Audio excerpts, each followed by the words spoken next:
Quem define os danos materiais e como isso deve ser definido? Vamos lá. Existem dois danos que o juiz determina em um processo, seja ele qual for: danos materiais e danos morais.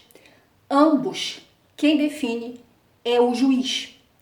Porém, no caso da perícia para arquitetos e engenheiros, os danos materiais, quem vai calcular para informar ao juiz é o arquiteto ou o engenheiro perito nesse processo.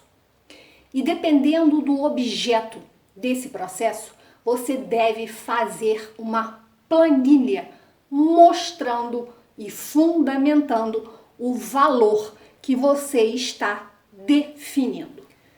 Sim, porque ao fazer essa planilha especificando material, mão de obra, você vai estar mostrando ao juiz, embasando o valor que você determinou naquela planilha, fundamentando o seu cálculo. Aprendam uma coisa: no Poder Judiciário tudo precisa ser comprovado.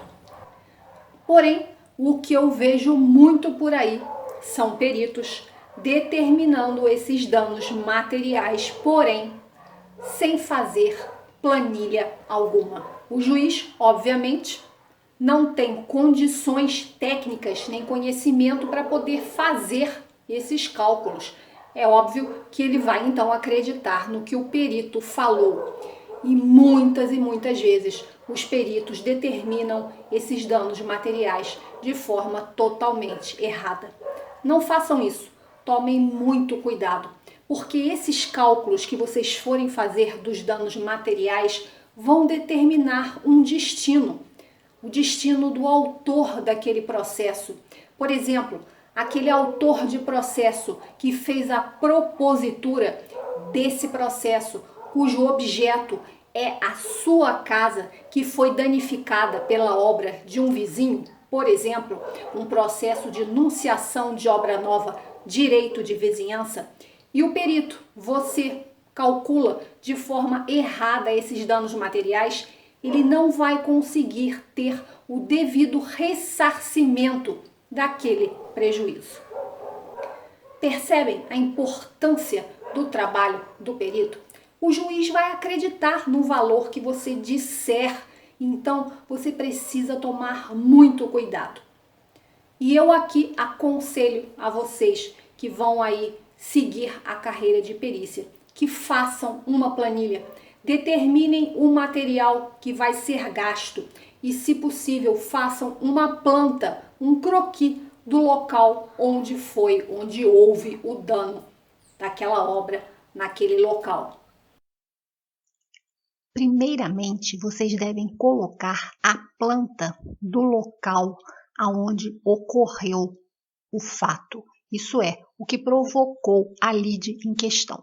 Então aqui, por exemplo, nesse processo, eu coloquei aqui uma planta da garagem, que foi o cômodo atingido pela obra do vizinho confrontante. Então aqui eu mostrei quais foram os pilares, qual foi a viga danificada, enumerei cada uma para ficar mais claro, para poder mostrar isso ao juiz, a viga, e mostrei também qual será a nova estrutura colocada paralela àquela que foi danificada, porque nesse caso aqui eu calculei como não mexendo na estrutura antiga, por ser uma casa já bem antiga, eu não achei conveniente mexer nessa estrutura, então eu determinei que fosse feita uma estrutura em paralelo a ela, para a gente evitar riscos de mexer com uma estrutura antiga.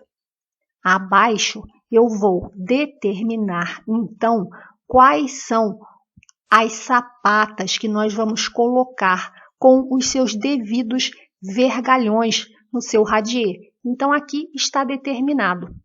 Coloquei a medida da sapata e aqui eu coloquei os vergalhões com os seus diâmetros e a quantidade de cada um.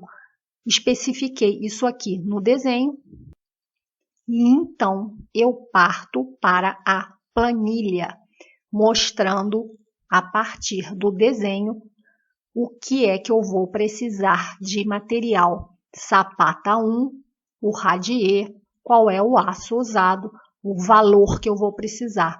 Pilar 1, perfil metálico, eu optei pelo perfil metálico porque é uma opção que vai fazer menos sujeira e vai tornar essa obra mais rápida, porque estrutura metálica a gente faz, a execução dela, o custo homem-hora, ele é mais baixo, porque leva menos tempo, é mais rápido. Então, foi por isso que eu determinei o pilar metálico.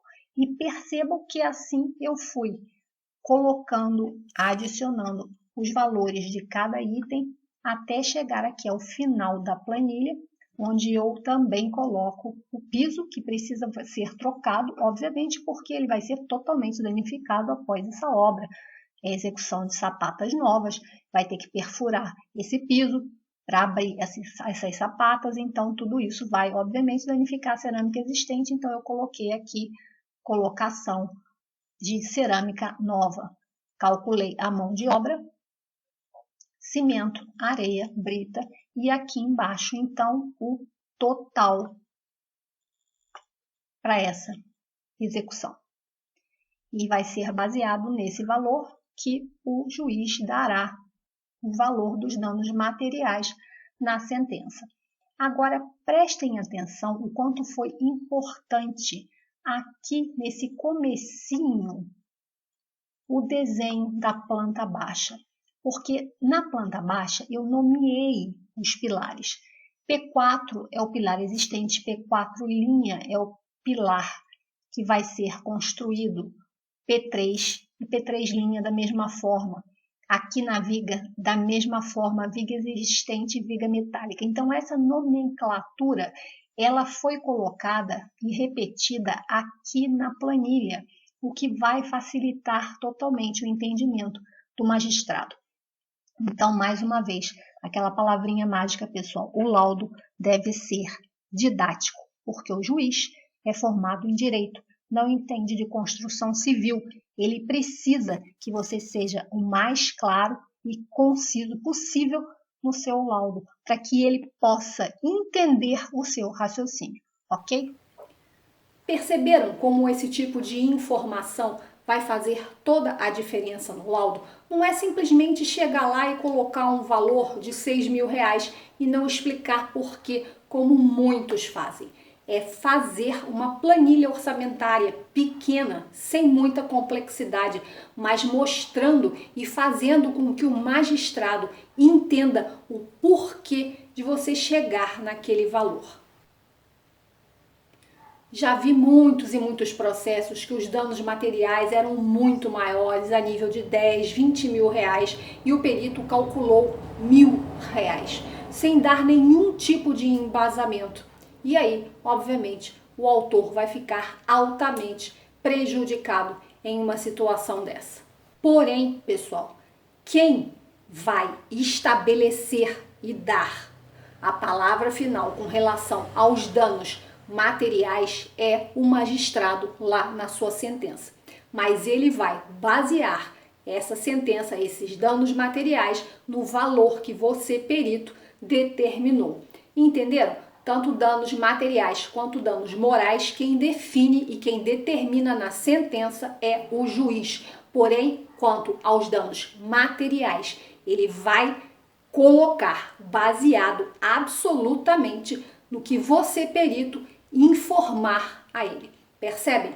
Então, muita atenção ao fazerem um laudo de perícia técnica judicial, seja o objeto que for do processo, porque é muita responsabilidade. Vocês estão lidando com destinos de pessoas que precisam, muitas vezes, que aquele laudo ali seja correto. Vai salvar, muitas vezes, situações complicadíssimas, causadas por obras de vizinhos, causada muitas vezes por compra de imóveis que já vem totalmente com a construção cheia de vícios feitas pelo construtor. Então isso é muito importante.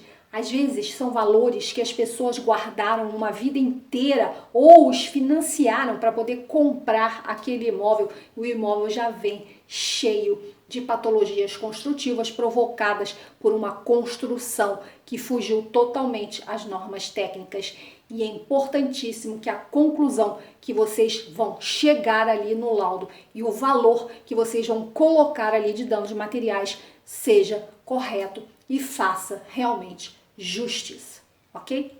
Então é isso aí, até o próximo vídeo. Bye, bye!